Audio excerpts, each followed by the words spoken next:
Hello guys, mag-steam tayo ng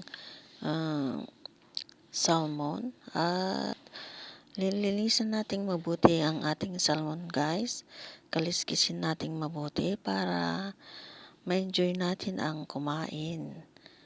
At yan na nga, inaalisin nating mabuti ang kanyang kaliskis. Linisan nating mabuti.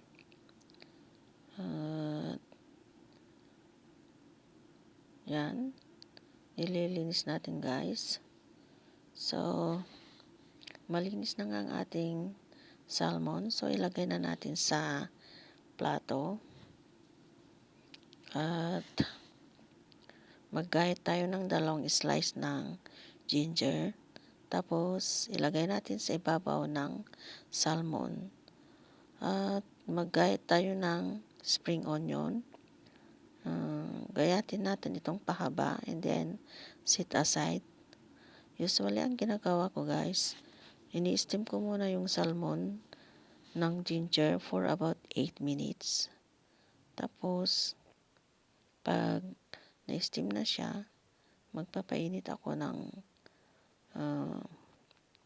mantika at ilalagay ko yung spring onion sa ibabaw ng isda and then ibubuhos ko yung mainit na mantika. Tapos lagyan ko siya ng soy sauce. And then okay na yun guys. So, yan, ginagayat ko pa rin yung kanyang spring onion. So, yan na nga guys. Naluto na ang ating salmon at nilagay ko na yung spring onion. Ngayon, bubuhusan ko na siya ng mainit na mantika. Tas,